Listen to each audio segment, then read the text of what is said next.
Voilà, nous sommes de retour, c'est la fin de la trêve internationale, c'est le retour du football, c'est le retour de notre Paris Saint-Germain, c'est le retour du Lucho Ball, ça m'avait tellement manqué, je suis tellement content, et surtout aussi très content pour la bonne nouvelle qui est la suivante, il n'y a plus de trêve internationale jusqu'au mois de juin, il n'y a plus de trêve internationale jusqu'à la fin de la saison, c'est une ligne droite, c'est tout droit pour rêver, pour espérer réaliser une saison historique. Mais avant toute chose, les amis, comment vous allez? Parce que finalement, depuis le débrief contre l'Olympique de Marseille, je n'ai pas sorti de vidéo à part si une seule du débrief à chaud du match contre la Croatie, de l'équipe de France de ce match aller. Je n'ai pas tourné de débrief du match retour parce que je ne pouvais pas regarder le match, donc je ne l'ai pas vu. Donc je ne me voyais pas faire un débrief d'un match que je n'ai pas vu. Donc je me suis dit, allez hop, pas de vidéo, je fais une pause et je reviendrai au moment du sprint parce que là, ça y est, là ça commence, il n'y a plus de trêve internationale, c'est du tout droit. Il y a la demi-finale contre Dunkerque, il y a dans 2 semaines la double confrontation contre Aston Villa pour rêver d'une demi-finale de Ligue des Champions 2 années de suite.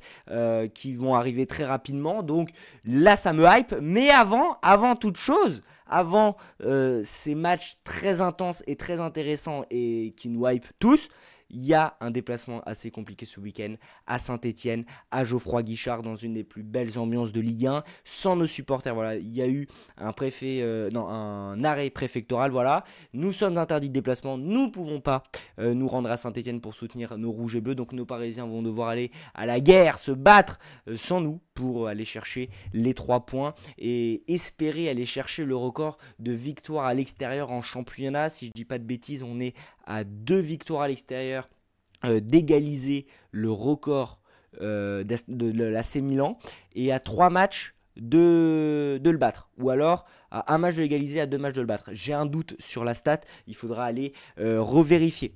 Donc les amis, on va pas perdre les bonnes habitudes. On va parler de Saint-Etienne, on va parler du Paris Saint-Germain, surtout de Saint-Etienne parce que notre club, on le connaît, on sait qu'il est tellement, notre équipe est tellement incroyable cette saison, mais on va revenir un peu dessus, surtout que c'est une équipe un peu remaniée. Transition parfaite pour parler de la compo parce qu'il y aura beaucoup de changements. Il y a des joueurs qui ne sont pas disponibles parce qu'ils ont joué il y a pas quelques heures, mais ils ont joué dans la nuit là de mercredi à jeudi en Amérique du Sud. Il y a des joueurs qui ont beaucoup joué aussi, il y a des joueurs blessés, il y a des joueurs suspendus. Bref, on va parler de tout ça. Et puis pour terminer, les pronostics comme d'habitude, un peu des pronostics Betclic, des pronostics Paris 11 Sport. Voilà, sans parier d'argent évidemment, c'est les pronostics entre vous et moi.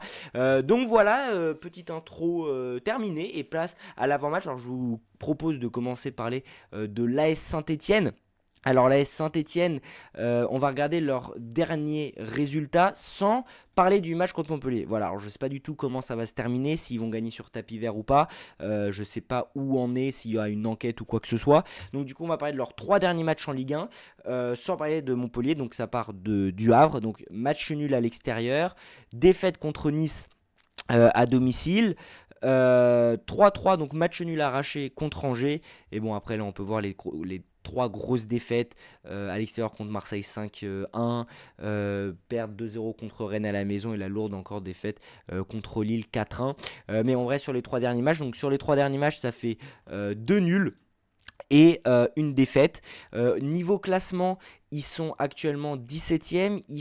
Ils peuvent encore, c'est possible, de rester en Ligue 1, de se maintenir. Ils sont à seulement 3 petits points de Reims. Donc si ils gagnent sur tapis vert le match contre Montpellier, ils seront à 23 points parce qu'ils ont un match en moins que Reims. Donc voilà, ils passeraient même devant le Havre. Même la 16e place pour les barrages est possible. On rappelle qu'ils sont montés en Ligue 1 en passant par les barrages la saison dernière, en battant le FC Metz de justesse d'ailleurs. C'est d'ailleurs pour ça, pour moi, qu'ils n'ont pas l'équipe pour rester en Ligue 1. Après, ils peuvent réussir, j'ai pas envie de dire l'exploit, mais ils peuvent aller au bout, réussir et à rester en Ligue 1 la saison prochaine, mais vraiment de justesse. Et voilà, petit à petit, recréer une équipe adaptée à la Ligue 1 parce que leur équipe, ils n'ont pas les joueurs. Ils ont encore changé, je crois, cette saison 2 fois d'entraîneur. Bref, ils n'ont pas l'équipe, ils n'ont pas les joueurs pour la Ligue 1. Malheureusement, c'est triste à dire quand on parle de Saint-Etienne, mais je pense que c'est encore possible, ils peuvent encore le faire et aller se qualifier soit pour les barrages, soit aller chercher la 15e place. Pour moi, la 14e c'est presque impossible, mais voilà, ça peut se jouer ici, voilà, avec Reims et Le Havre. Donc voilà. Ensuite, On va regarder à domicile parce qu'à domicile, j'ai vu ça, Saint-Etienne ne sont pas si mauvais que ça. À domicile, c'est 5 défaites, 5 victoires et 2 matchs nuls. Voilà, donc ça fait quand même 17 points à domicile. Comparé à l'extérieur où ils sont derniers, ils ont quand même des meilleurs résultats à domicile. Après, dans l'ensemble, ils ont seulement 15 points, voilà, en 25 matchs. Ils ont marqué 21 buts et ils ont encaissé 59 buts. Voilà, contrairement à nous, on a marqué 25 buts, on a encaissé 25 buts, donc ils ont marqué moins de buts que nous on en a encaissé. Voilà, pour la stat, on a encaissé 25 buts et on en a mis 73. Donc maintenant, pour parler de ce match-là, pour parler de Saint-Etienne, il va falloir faire assez attention. Parce que, alors, je regarde pas vraiment les matchs de Saint-Etienne, je ne suis pas un spécialiste de l'AS Saint-Etienne, mais du souvenir que j'ai du match qu'ils ont fait contre nous, d'ailleurs, un match qui était il y a pas si longtemps que ça, hein, si on regarde, c'était au mois de janvier, je crois, si j'ai des bons souvenirs. Voilà, le 12 janvier, 2-1. On a gagné contre eux. Je me souviens d'un club de Saint-Etienne, une équipe de Saint-Etienne qui nous a regardé dans les yeux, qui a développé son jeu. Et contrairement à d'autres équipes de Ligue 1, même des équipes largement meilleures qu'eux, ils n'ont pas mis le bus, ils n'ont pas attendu que les choses se passent, ils n'ont pas défendu vraiment à fond. Enfin, ils ont bien défendu, mais ce que je veux dire, c'est que comparé à d'autres équipes qui font que défendre, que défendre, que défendre et qui font que attendre, eux, ils ont déployé leur jeu, ils ont pris des risques, ils nous ont pas mal embêtés, ils nous ont marqué un but, ils ont eu des occasions assez dangereuses, ils nous ont un peu perturbés. C'était une très bonne équipe de l'AS Saint-Etienne et d'ailleurs quand on regarde ce match-là, tu te dis waouh, comment ils font pour être en bas de ce classement.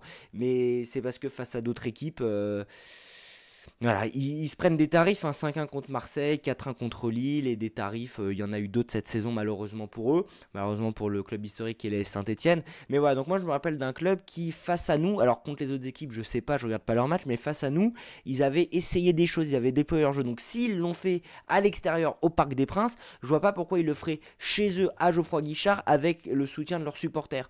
Donc pour moi, il va falloir faire très attention à cette équipe de Saint-Etienne qui va essayer de nous déstabiliser, qui va essayer de déployer leur jeu face à un Paris Saint-Germain avec toujours d'excellents joueurs, mais ça ne sera pas l'équipe type, ça ne sera pas une équipe de Ligue des Champions, ça ne sera pas voilà, The Paris Saint-Germain, mais ça reste quand même une équipe supérieure, même avec les remplaçants supérieurs à la Saint-Etienne, encore heureux quand on voit notre dimension finalement, encore heureux que nos remplaçants soient supérieurs. Mais ce que je veux dire, c'est que mentalement, ils pourront se dire voilà, les Parisiens, ils pensent à Dunkerque, ils pensent à la demi-finale de Coupe de France. Ils ont aussi un coin dans leur tête le match contre Aston Villa, sachant qu'en plus, il y a un match de Ligue 1 en moins. Le match contre Nantes a été repoussé. Donc finalement, le match contre l'AS Saint-Etienne, c'est un peu un match sans enjeu, j'ai envie de dire, au milieu de matchs très importants pour la suite de cette saison et qui peut rendre cette saison historique. Donc moi, je pense que les joueurs de Saint-Etienne, ils pensent à ça, ils sont au courant de ça et ils vont essayer de nous mettre encore plus en difficulté. Pour moi, voilà, attention à Saint-Etienne. En plus de ça, comme je l'ai dit avant, nos supporters ne seront pas là. Donc nos Parisiens, ils vont gérer sans nos supporters, sans nous. Je pense qu'ils peuvent le faire. Mais voilà, dans ta tête, quand tu joues à l'extérieur dans un stade comme Geoffroy Guichard, sans tes supporters derrière toi, je suis pas joueur de foot pro, mais je pense que ça joue quand même un petit peu. Après, c'est des joueurs professionnels. Je pense qu'ils vont être dans leur match et ils vont résister à la pression de Geoffroy Guichard. Donc voilà pour cette petite analyse de Saint-Etienne. Alors je me suis basé sur leur match aller et non sur tous leurs matchs parce que je ne connais pas vraiment cette équipe de Saint-Etienne. J'ai lu un peu d'articles, j'ai écouté des youtubeurs spécialisés Saint-Etienne et voilà. Donc je me base vite fait sur ça, mais je suis pas un pro de Saint-Etienne, donc l'analyse est pas très poussée. Voilà. Ensuite parlons de nos Parisiens.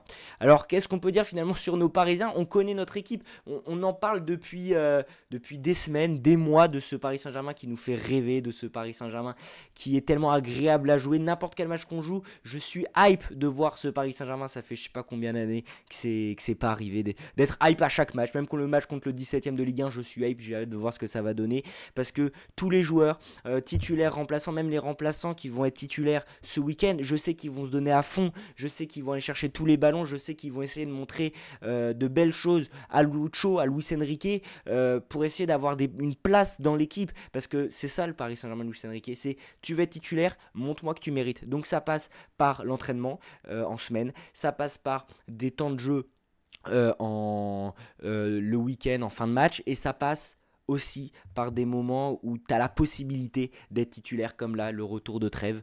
Donc voilà, donc hâte de voir ce que ça va donner. Donc qu'est-ce qu'on peut dire sur ce Paris Saint-Germain? On va regarder comme on a fait pour Saint-Etienne les 3 derniers matchs de Ligue 1 et non de Ligue des Champions parce que c'est autre chose la Ligue des Champions.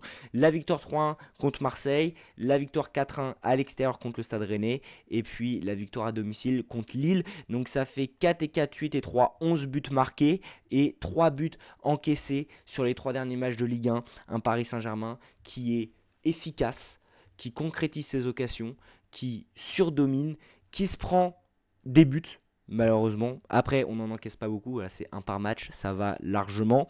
Même si ça pourrait être le retour des clean sheets, on ne dirait pas non. Donc voilà, c'est un Paris Saint-Germain qui gère son match, qui même quand il est entre guillemets en difficulté, arrive à maîtriser cette difficulté ensemble, en équipe.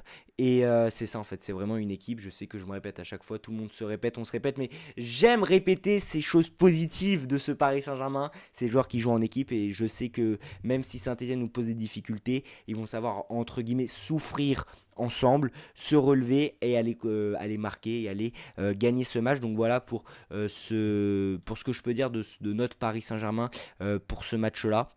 À voir du coup ce que ça va donner en espérant qu'ils pensent pas trop à Dunkerque et qui pensent pas trop à... Ah si, attendez, il y a le match contre Angers. J'ai dit une connerie tout à l'heure. Il y a le match contre Angers encore avant Aston Villa. Le match, voilà, il devait être entre les deux contents. Donc il y a encore 2 matchs de Ligue 1 avant Aston Villa. J'ai dit une bêtise tout à l'heure. Excusez-moi, c'est des choses qui arrivent. Donc voilà, maintenant je vous propose de parler de la compo. Alors la compo, on rappelle qu'il n'y a pas Mayoulou. Mayoulou qui est suspendu pour avoir eu trop de cartons jaunes. Il n'y a pas Hakimi qui est de retour, mais qui recommence l'entraînement qu'à partir de dimanche, de ce que j'ai compris. Ensuite, on a Marquinhos, Beraldo, Pacho. Est-ce que j'oublie d'autres Sud-Américains qui ont joué dans la nuit? Donc le temps de revenir à Paris, le temps de se remettre du décalage horaire, etc. Surtout que le football en Amérique du Sud, c'est quand même beaucoup plus physique qu'en Europe. Donc je pense qu'ils vont être mis au repos. Est-ce qu'ils vont être sélectionnés quand même pour faire le déplacement? Je sais pas. Mais voilà, on va pas prendre de risques. J'ai envie de dire c'est seulement Saint-Etienne, 17ème de Ligue 1. Il y a des matchs beaucoup plus importants qui vont arriver en Coupe de France, en Ligue des Champions. Donc on les met au repos, on les fait pas jouer, on fait jouer les autres. Comme ça aura du temps de jeu à plus de joueurs finalement qui vont pouvoir montrer des choses à Luis Enrique. Donc, ce qui nous fait au cage, je mettrais bien Donnarumma. Alors Donnarumma qui a pris un but gag contre l'Allemagne, un but pour moi qui aurait dû être complètement annulé. Je ne comprends même pas pourquoi il n'a pas été annulé parce que il parlait avec l'arbitre. Donc pourquoi l'arbitre a validé le but, j'en ai aucune idée. En espérant que mentalement ça lui tienne pas mentalement finalement parce que quand on voit son match contre Liverpool, on est content, c'est ce qu'on attend de Donnarumma. Donc finalement, j'espère que ça va pas l'atteindre, mais je pense pas. Il est beaucoup plus solide que ça. Puis c'est pas vraiment une erreur qu'il a commis. Il parlait avec l'arbitre. C'est l'arbitre qui a commis une erreur pour moi. Donc Donnarumma dans les cages. En charnière centrale, du coup, sans Marquinhos, sans Pacho, le retour de Kipembe. Voilà, enfin, il a déjà fait son retour, mais le retour dans le 11. Voilà, donc je mettrais bien Kipembe titulaire. Kipembe, c'est les minutes qu'il a joué qui étaient assez bons, j'ai trouvé. C'était pas encore le grand Kipembe, mais c'est normal, faut qu'il reprenne des minutes, faut qu'il reprenne des matchs dans les jambes pour pouvoir revenir à un grand niveau, on l'espère. Ensuite, à ses côtés, je mettrai Lucas Hernandez. Voilà, je vois pas mettre qui d'autre finalement avec lui. Kipembe et voilà, Lucas Hernandez, parce qu'il n'y a ni Marquinhos ni Pacho. Ensuite, je mettrai Nuno Mendes sur son côté, et puis l'autre côté j'aurais bien mis Hakimi, mais il n'est pas là. Alors la question c'est, est-ce que je mets Joao Neves qui a déjà joué au poste d'Hakimi, ou est-ce que je mets Zaïre Emery? Tout dépend qui on met au milieu de terrain, parce que pour moi si on met Neves en défense, on met Zaïre Emery au milieu de terrain, ou inversement. Moi je partirais, allez, s'il fallait faire un choix, allez, je mettrais Joao Neves. Ah, j'hésite. Allez, si je mets Joao Neves ou bonne question. Non, et je mets Zaïre Emery parce que Zaïre Emery, il me semble qu'il a joué à ce poste-là contre Rennes. On va regarder ça. Compo. Voilà, Zaïre Emery, il avait joué là. Non, voilà. Donc, non. Zaïre Emery, je mets. Attendez, excuse, voilà. Hop. Tac. Zaïre Emery avait bien joué ici à la place d'Hakimi. Ah oui, il y a oui, mais Beraldo aussi, il revient Il revient d'Amérique du Sud, donc il ne pourra pas jouer. Donc, je mets Zaïre Emery. Donc, Mendes, Hernandez, Kipembe, Zaïre Emery. Et au milieu de terrain, je mettrais bien Vitinha. Joao Neves et Désiré Doué. Voilà, alors je ne sais pas si ce milieu de terrain a déjà été essayé cette saison, mais voilà, Désiré Doué toujours aussi exceptionnel. Il a fait une entrée avec l'équipe de France où il a montré toutes ses qualités et ça fait tellement plaisir d'avoir ce joueur chez nous. Et il aime le club, il aime le maillot, il l'a dit, il l'a montré, il le montre encore.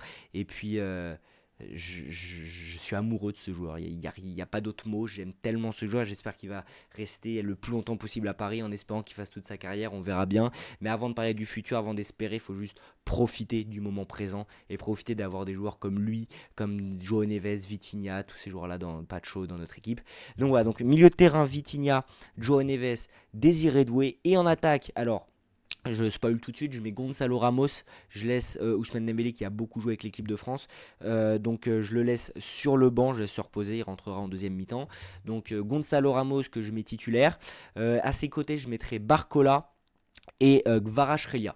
Donc pour refaire la compo, ça fait Donnarumma, Nuno Mendes, Hernandez, Kipembe, je suis perdu, Zaïre Emery, au milieu de terrain Neves, Vitinha, Désiré Doué et en attaque Barcola, Ramos, Kvaratskhelia. Ensuite pour les pronostics. Alors je vois bien que les deux équipes marquent parce que sur les 3 derniers matchs on s'est pris au moins un but. Au match aller chez nous ils nous ont mis un but Saint-Etienne, donc je pense qu'ils vont nous mettre un but au match retour. En plus c'est pas la charnière centrale la plus solide, malheureusement c'est comme ça. Donc je pense qu'ils vont marquer au moins un but, donc les deux équipes marquent. Je vois bien donc Paris gagner. Paris met plus de 3 buts. 3 buts ou plus. Minimum 3 buts. Je vois bien Kvaratskhelia buteur. Gonzalo Ramos buteur. Et Barcola décisif. Voilà, ça me fait 6 pronostics. Donc on fera le débrief des pronos au match, au débrief, pardon. Ah bah non, le débrief, je suis bête. Alors je le dis maintenant, je sais pas s'il y a encore des gens à ce moment-là de la vidéo, mais il n'y aura sûrement pas. Alors sûrement pas, c'est pas, c'est sûr il y en a pas. C'est sûrement peut-être pas de débrief pour la simple raison que je serai chez ma copine, donc je vais regarder le match évidemment, mais voilà, on sera avec ses parents, sa famille, donc je me vois pas tourner d'un coup, aller dans sa chambre et tourner un débrief, donc il y aura sûrement pas de débrief. Donc s'il n'y a pas de débrief, et ben les amis, je vous souhaite un très bon match, j'espère qu'on va gagner, ou alors je vous ferai un débrief le lendemain dimanche dans la journée, c'est une possibilité aussi. Et puis sinon s'il n'y a pas de débrief, et ben on se retrouvera pour l'avant-match de cette demi-finale de Coupe de France contre Dunkerque. Les amis, merci d'avoir suivi ce débrief jusqu'au bout pour ceux qui sont encore là. Si vous êtes supporter de Saint-Etienne, bon match à vous, bon courage, et bon courage pour cette fin de saison aussi également. S'il y a des supporters parisiens, les amis, on y croit, et puis kiffer, juste kiffer, regarder notre club, c'est fantastique. Voilà, il n'y a pas d'autre mot. Regardez le Paris Saint-Germain cette saison, regardez notre club, c'est fantastique. Et dire que c'est notre club là qui joue comme ça après tant d'années, on a des joueurs qui marchaient sur le terrain, bah ça fait tellement plaisir. Et puis voilà, j'aimerais dire abonnez-vous, activez la cloche, partagez, likez, et puis on se retrouve très prochainement pour une nouvelle vidéo, pour l'avant-match contre Dunkerque. Et puis sur ce, allez Paris, ici c'est Paris, et voilà, allez Paris les amis.